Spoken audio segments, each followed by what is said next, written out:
Good evening, good evening, good evening. We are back at it. Let's get into a few more of the Zionist organizations that, in one way or another, have been previously or currently connected with AIPAC. Let's start with the American Israel Education Foundation, Incorporated. It was incorporated in 1988.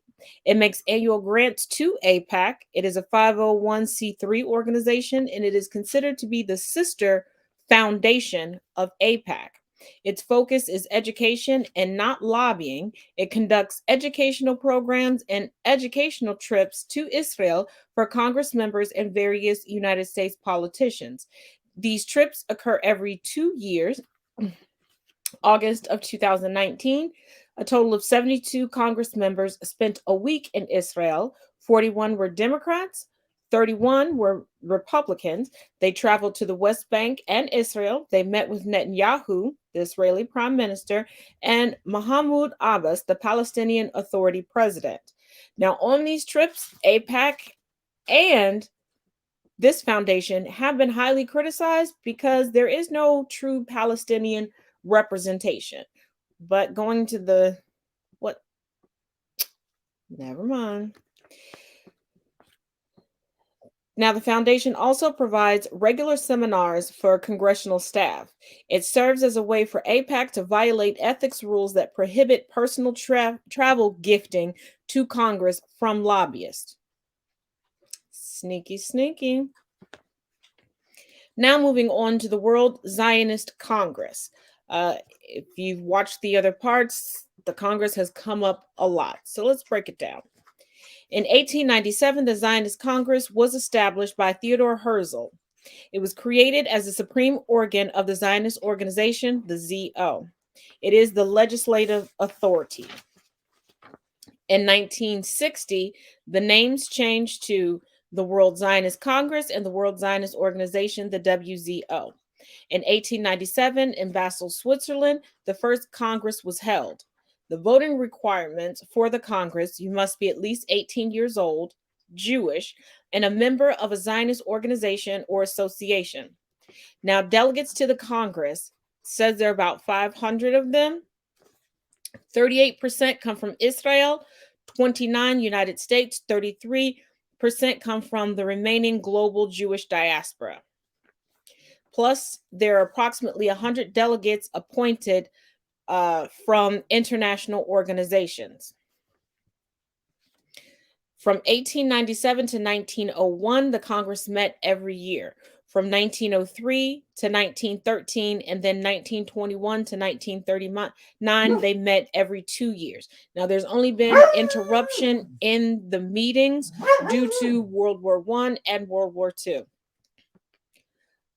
The goal is to build an infrastructure for furthering a Jewish settlement in Palestine.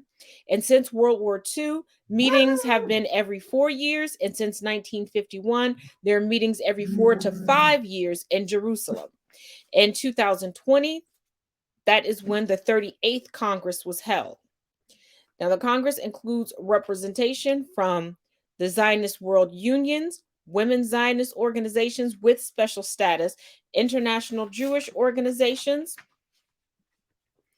Now, here's where it gets a little juicy, one might say.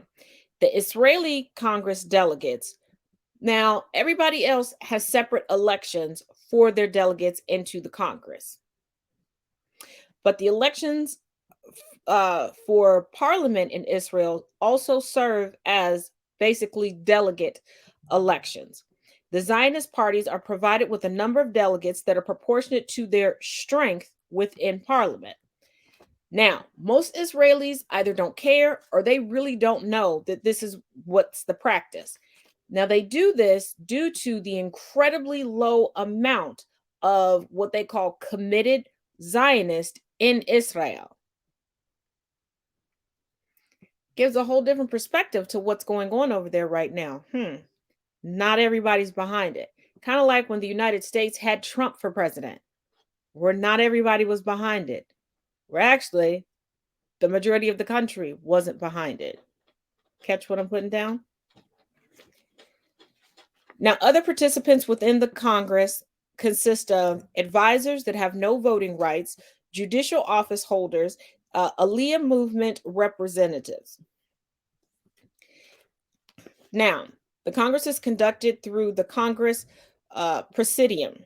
Deliberations have 5 different stages. The first is the opening, which includes chairman of the executive speech, then various other speeches that are on the agenda.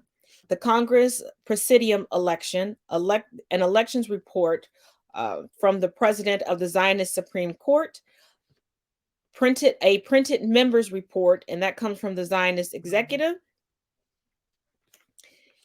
and then the Congress committee elections, well, the elections for the committees. The second part is the election of the new executive. This comes per the proposal of the Congress Standing Committee. Then there are committee meetings. Then there's reports regarding draft resolution votes and committee meetings. And then there is the closing ceremony. In 1987, Ruth Popkin became the first woman to be chair of the Presidium and president of the World Zionist Congress. She was voted into both that year. Now moving on to the Zionist world unions that are included in the Congress. These are ideological groupings. They're somewhat like political parties. They must have representation in a minimum of 5 countries in order to send a delegation to the World Zionist Congress. 6 have full Congress voting rights, and those would be the World Zionist Union, the Labor Zionist Movement, the United Faction, Kadima, Hanor, Hatziani, Merkaz. I think I said that correctly. If not, I do apologize. The World Mizrachi, I hope I said that correctly. World Likud and Shas, the Hadassah / the Confederation, and Over the Rainbow. Now, moving on to the Zionist organizations with special status. These are women's Zionist organizations that have received special status within the World Zionist Congress and have full voting rights. There are 2 that are part of the Congress, and that is the WIZO, which is international. It's non-party. It is a non-party Zionist body, and it gets representation globally through an agreement that was entered into in 1964 with the Congress. The second is the Hadassah, which received special status through a 1994 Zionist General Council decision. Moving on to the international Jewish organizations included in the Congress. In 1972, it began representing within the World Zionist Congress. Now, members must accept the Jerusalem program. All members do not have to be declared Zionist. It does have limited congressional voting rights. There is no voting regarding candidature matter or WZO elections.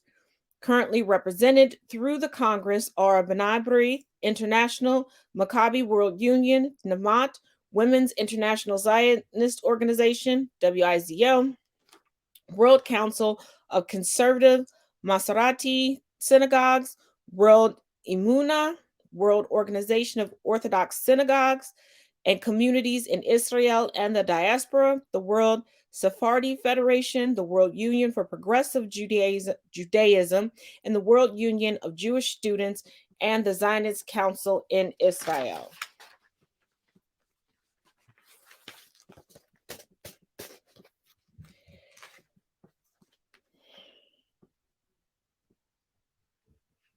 The further and further we go, the more it feels like it is the Zionists that rule the world. What do you think? Hopefully, that is a good start for your own research, and I will see you again next Thursday for another handful of organizations that are connected to AIPAC. As always, each one teach one, each one reach one. Till next Thursday.